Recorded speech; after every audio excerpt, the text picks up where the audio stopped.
Back again for another video. I'm here to give you guys a little story time. Not necessarily a discussion, but of course, if you want to chime in, you want to have this discussion, we definitely can. But this is something that so I'll give credit where it's due, of course, in its relevancy. Pimp God recently mentioned this, but this is something that I've known a long time because, once again, very in tune with the Japanese culture, right? So these are things that I run across very often. But Pimp God recently mentioned an experiment that was done by a scientist by the name of Masaru Emoto, and it was called the water experiment. And what he did was he took waters from the same body of water in different places, right? He would have one body of water, let's say it was body of water A, body of water B, body of water C, and D, right? And he would take these and he would split these same bodies of water into two different bottles, or two different containers, and he would speak bad words to one container, or bad things to one container, and he would speak good words or good prayers or play good music, he would do the opposite to the other container, and then he froze them. And then he looked at them under the microscope and seen that they had different structures. Even though they were from the same body of water, they had different structures. And through this experiment, it is implied, it is understood now, that the action of words onto a entity can change its structure. Not necessarily at the molecular level, but in how it's comprised together, as denoted when it froze, right? And like I said, Pimp God is the most relevant person that I've heard to talk about this. But I'm going to talk about this given the story that I recently had in my own personal life. So I was in my room and my children were home, of course, because I have shared custody or whatever. But they were my daughter was watching something, and I came in to check on her to see what she was doing or something like that. I don't remember exactly, but I noticed that she was watching something on YouTube that had a lot of cuss words in it. And I was like, hey, turn it off. And she was like, why? Because I encourage my children to ask me why, not in a challenging, but in a way to further give them an opportunity to question something that they don't necessarily understand, right? Not to challenge me once again. I encourage my children to ask questions. I am raising skeptics, okay? So when it comes to the conversation, I give them the answers, right? Of why. I already know the answers. This is something that I practice very often. And I do these things in my own personal time. No one knows that I do these things, but just as Pimp God was denoting of how he, and to be honest with you, I think that is on his Patreon, and you guys should definitely check that out. But he has an audio book where he was talking about this. I don't think he's put anything out that was as lengthy as he put out on his Patreon in regards to what I'm talking about. But anyways, I ended up, like I said, knowing all this information anyways. But it was very encouraging to hear someone else who has a skill level that is able to articulate these things in the way that I understand them already. It was a confirmation for me that I am definitely on the right path. Not necessarily that I need one, but it's very reassuring. It's very it brings you back to humility, right? That knowledge is not your own. It is a shared understanding to the truth. But anyways, so I was talking to my daughter about these things, right? And she asked me why did I ask her to turn the TV off that was saying that were using words of vulgarity. It wasn't necessarily saying anything that you probably wouldn't hear on the streets, right? or that they may not even say at their own school. Not saying that my daughter speaks like this, but other kids, they talk like that, right? So anyways, I told her to turn it off. She asked me why, and I said, I'll tell you why. And she said, okay. I said, hey, so it has a lot of cussing in it, and I don't want you to be negatively affected by that. And she said, well, you cuss all the time when you're in the car yelling at other people driving. Once again, my children are skeptics, and I encourage debate because it gives me an opportunity to teach them. Once again, not in a questioning of my authority, but rather a questioning in my methodology, right? So anyways, I told her, I was like, that's different. And this wasn't, and I told her, this is not a do as I say, not as I do thing. No, not at all. There's a reason why there's a difference. And she said, okay. And I said, check this out. I said, your body is made up of 70 to 80% of water. You understand that, right? She said, yes, I understand that. And I said, okay. Here's the thing about water. Water has the ability to be affected by things that are directed at it in regards to words, in regards to expression and intent. They have the ability to be affected by it. I was like, I understand that there is cussing in this and that I cuss. But the thing of it is, there's a difference. And the difference is that I'm not cussing at you. I may be using cuss words around you, but I am not cussing directly at you. I was like, and you may think that this TV, because that's what she was watching on, is not cussing at you, but it is. It is directed at you. I was like, I'm going to explain this in a very simple fashion. I say, you understand that there are radio signals in the air, right? And she says, yes, because I teach my children stuff about the electromagnetic scale and all that stuff like that. So they know what radio waves are, that they're slow waves, they're long, and all that stuff like that. They understand this stuff. And mind you, my daughter's 12 years old, right? So let me keep that in context as well. So I told her that we have radio waves all around us. You know that. I was like, but do you hear anything? And she said, no. I said, why don't you hear anything? She said, because we don't have a radio. And I said, oh, so you know that there are signals being sent, but you also understand that we need a receiver in order to pick up on those radio signals, right? And she said, yeah, that makes sense. I said, okay, well, let's imagine that we now have a radio that we're trying to pick up signals on, right? I was like, how do we pick up the signals? And she said, well, you turn it on. And I was like, and what you want to listen to comes through? And she said, yes. I was like, slow it down a little bit. You're missing a few steps in there. I was like, first, of course, you do have to turn it on. But the second step is that you have to tune it in to the channel that you want to listen to. And she said, oh, yeah, of course.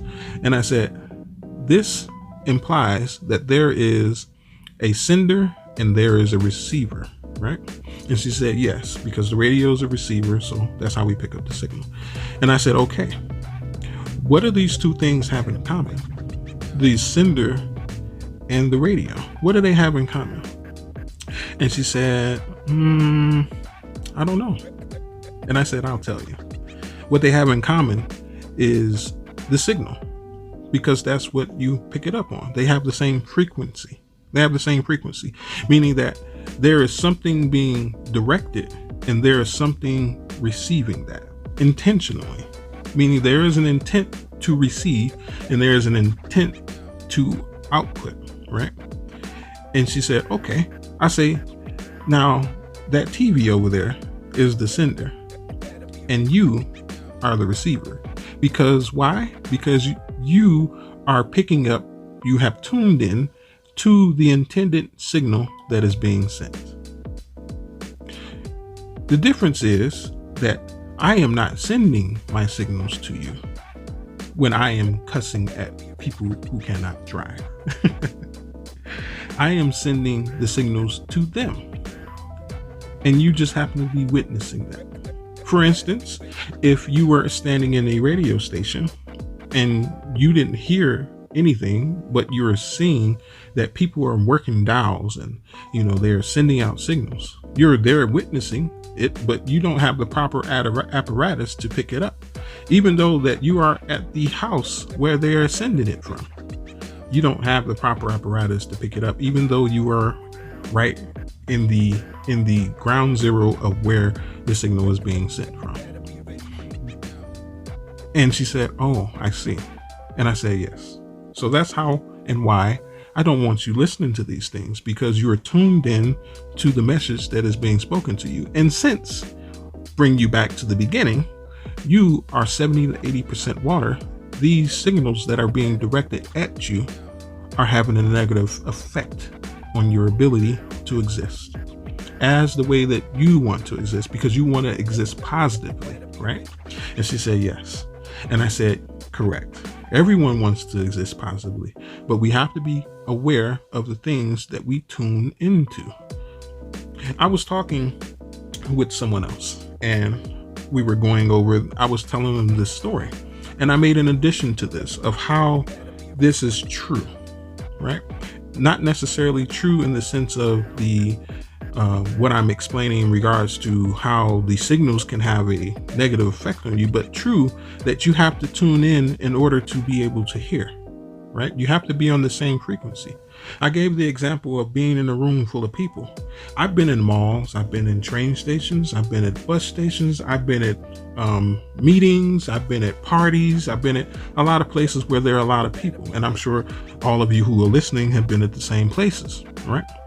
And we may be talking to someone. I have literally been able to communicate with someone who is across the room in a busy atmosphere, in a loud atmosphere, and be able to communicate with them. Sometimes, albeit it may be less effective because of the distance, maybe the sound decibel, or maybe there's an obstruction. But nonetheless, once we become in tune with each other on the same frequency, it's almost like everything else in the background drowns out, and I hear them almost with clarity, to the point where I understand what they're saying, right? This is you tuning in to the signal being sent. Even right now, as I'm describing these things to you, you are intangibly creating the reality that I am expressing. Remember, I mentioned the parties, I mentioned the train station, and every single time that I said these things, those images probably popped up in your mind of what it would be like to be in a train station, what it would be like to be in a bus station, what it would be like to be at a party, and being able to discuss this, whatever it is, communicate to someone else across the way, maybe right next to you, maybe 5 feet away from you, and being able to drown out everything else in the background and have a conversation. You're imagining this. So just right there, in the esoteric expression of what I'm saying, I'm explaining to you that these words that we listen to, that we tune into, that we match frequency with, have an effect on your intangible existence. And they can have a major effect on your tangible existence, denoted in Masaru Emoto's experiment, right? So keep in mind, be cognitively aware of what you're tuning into. If this is something that you do not want to be in alignment with and have it have a negative or positive effect on you, sometimes we don't understand what we're listening to and in the way that it has an effect on us. That's what I mean, we don't understand. But if you know that what you're listening to comes with good intent, if you know what you're listening to comes with the evolution of what you are, meaning that it adds to your life to the point where you can now see things just a little bit clearer, definitely tune in. But if you know that what you're listening to is going to take away from you, that is going to rob you from your existence, turn it off. Turn it off. Just as I instructed my daughter, for the same exact reasons.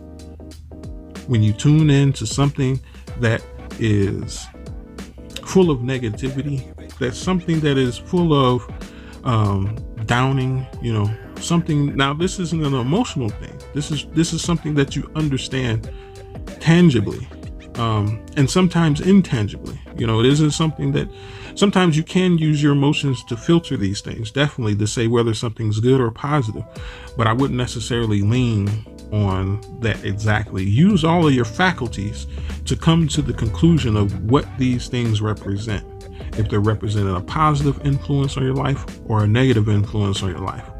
Well, could they, rather, because it's a receiver thing, so the signal's already out there, so it's potential energy, rather, and you have to keep that in mind, that it is potential. Everything that you listen to is potential. It's potentially able to alter the way you exist, tangibly and intangibly. So keep those things in mind. I'm going to pop a few pictures up here. Boom, boom.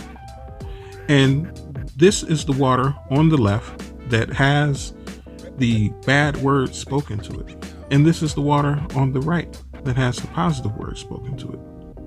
If you want to learn more about Masaru Emoto's experiment, I'm going to put links in the description about these things, and I'm also going to put the video in which I pulled some of the things that you're seeing earlier in the video in the description, so that I give credit to where I pulled the information from, because it's not my own. I'm just here to explain to you things that you may have not been exposed to before. Remember, the truth is always there. It's always in front of your life, in front of your face. I'm just the conduit that brings it to you. That's it. You don't praise me. Don't give me the credit, due. I appreciate everyone, who has came to my channel with positivity and who has said good words to me. I appreciate those things. So don't get me wrong, but understand that I am just the conduit. I am not the source. I am not the source. But anyways, like, comment, and share. Check me out on Facebook. Check me out on Patreon. But until next time, this has been the Wolf and Beta Close. May you have a good day, and definitely make sure that you are inputting things that will create the peace that should be with you.